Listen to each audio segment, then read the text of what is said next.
There is a moment in human history that nobody talks about. Not the invention of fire, not the first cave painting, not the first city. A quieter moment, a smaller moment, but one that changed everything. Someone looked at what they were good at, looked at what other people needed, and decided to make that their entire purpose.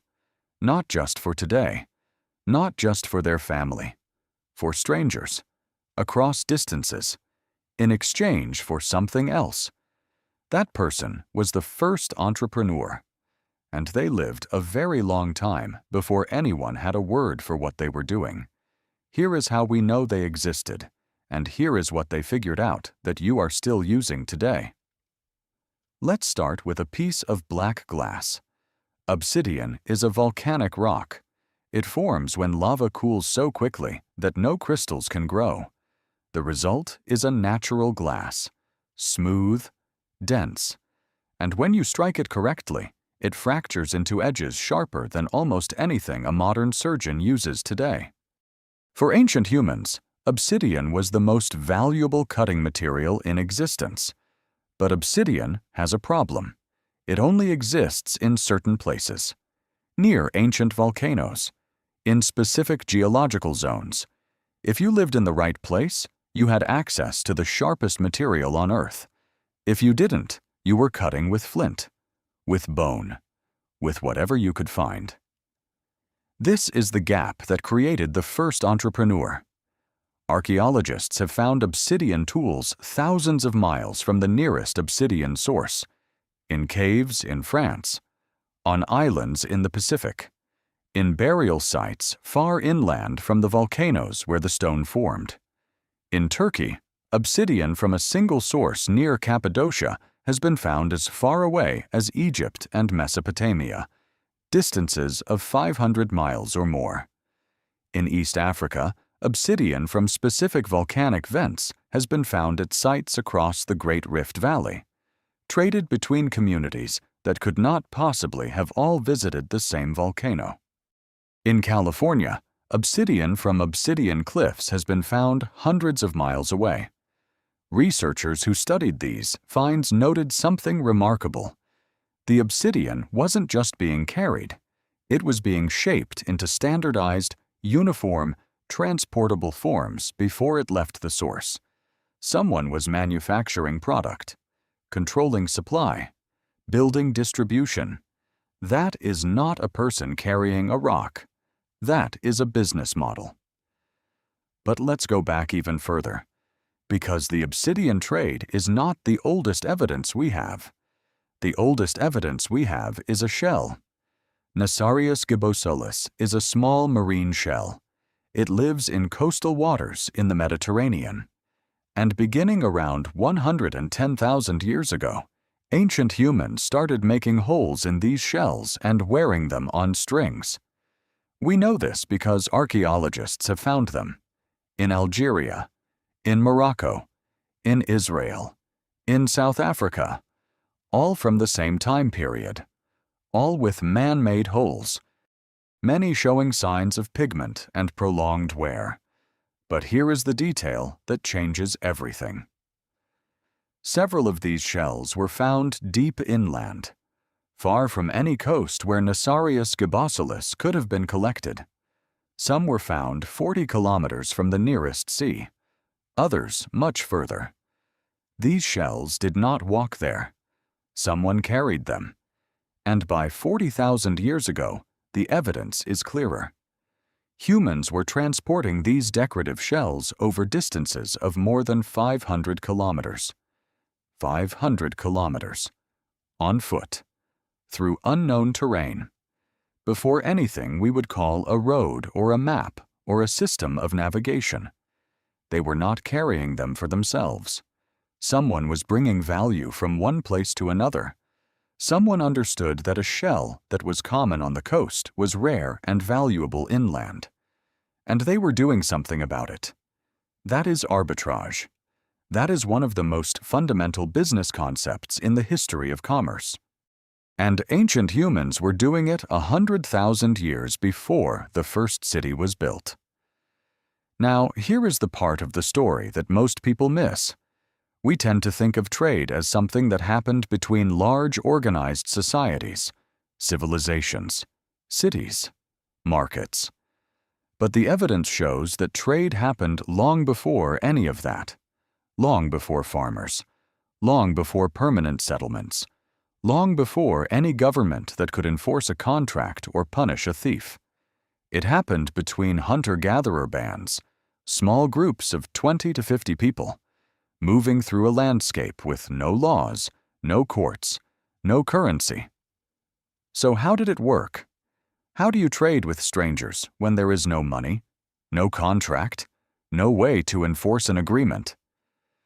The answer is one of the most important social technologies in human history. Reciprocity.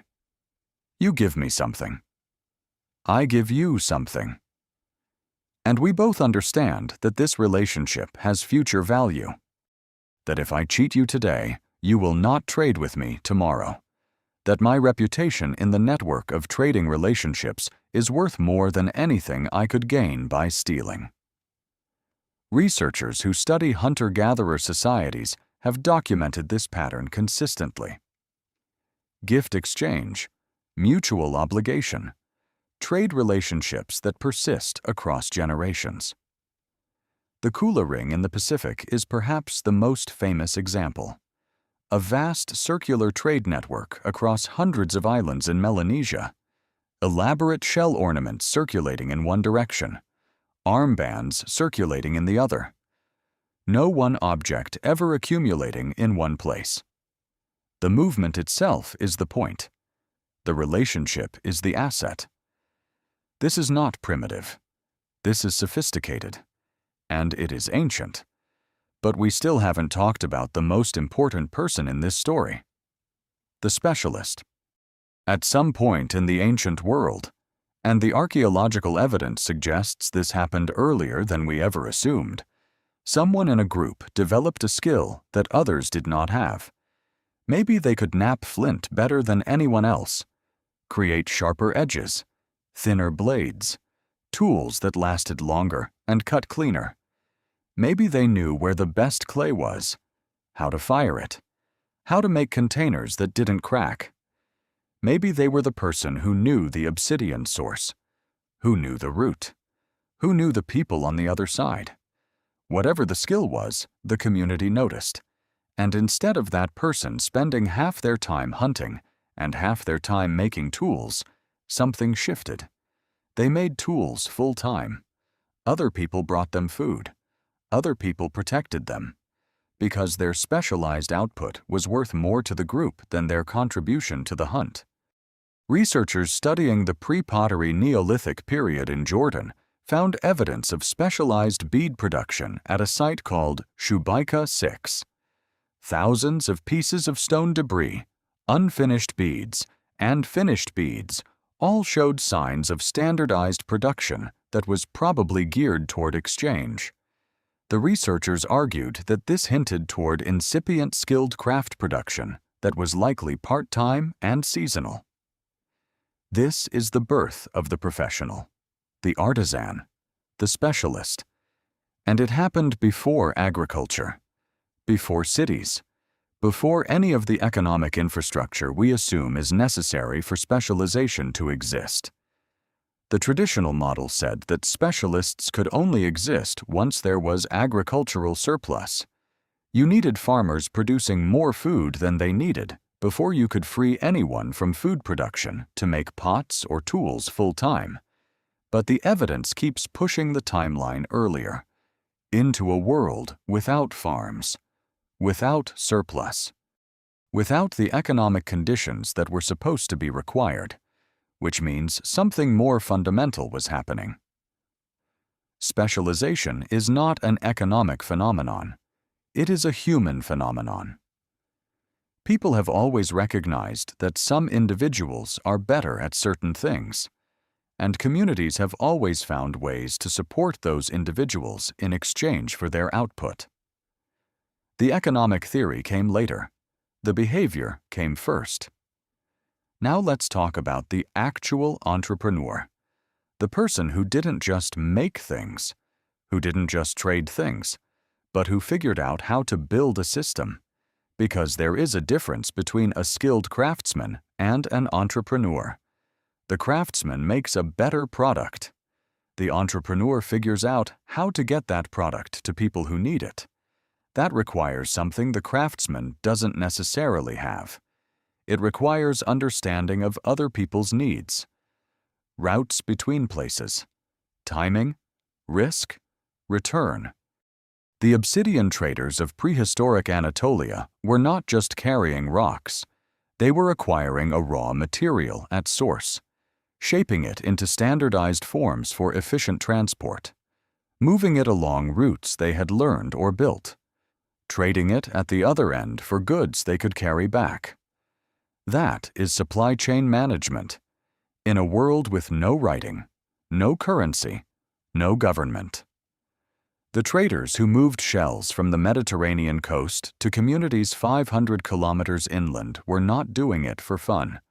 They were doing it because it was worth doing, because the value differential between where the shell was common and where it was rare was large enough to justify the effort, the time, and the risk. They had figured something out that business schools teach today. Bring value from where it is abundant to where it is scarce. Capture some of that value in the transfer. That insight is not new.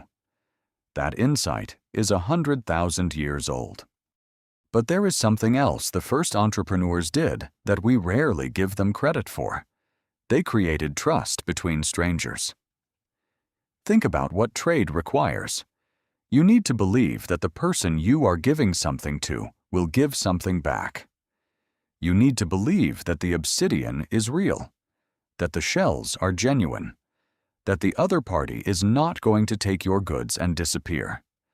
In a world with no courts, no police, no written contracts, the only thing enforcing any of this is reputation. The first entrepreneurs were the first people to understand that their reputation was their most valuable asset. More valuable than any single transaction. More valuable than any short-term gain from cheating. Because a reputation for fair dealing, maintained over years and passed down through networks of relationships, opened doors to more transactions, more partners, more routes, more value. This is something modern business still struggles with. The understanding that trust is not a soft virtue. It is a hard economic asset with a measurable return. Ancient humans figured that out without any business school, without any economics textbook. Through nothing more than the lived experience of trading with strangers across vast distances in a world with no safety net. Now I want to leave you with something. When we think about ancient humans, we tend to think about survival, about the daily struggle for food and shelter and safety, about how hard and short and brutal those lives must have been. And they were hard. We should not romanticize them. But buried in that hardness is a story about something else, something that we have not given enough credit to. The first entrepreneur was not driven by safety. They were driven by something more interesting. They looked at the world and saw a gap between what existed and what could exist, between where things were and where they were needed, between what people had and what people wanted. And they decided to do something about it. That impulse, to see a gap and fill it, is not a product of capitalism. It is not a product of markets or cities or civilization. It is a product of being human. It has been inside our species since before we had a word for it, since before we had writing to record it, since before anyone thought to document what one person was doing as they carried a carefully shaped piece of obsidian glass across 500 miles of open landscape to trade with a stranger they had never met. That person was doing something your species has always done. They were trying to make something better, for other people, in exchange for something fair. That is not new. That is ancient, and it is still inside you.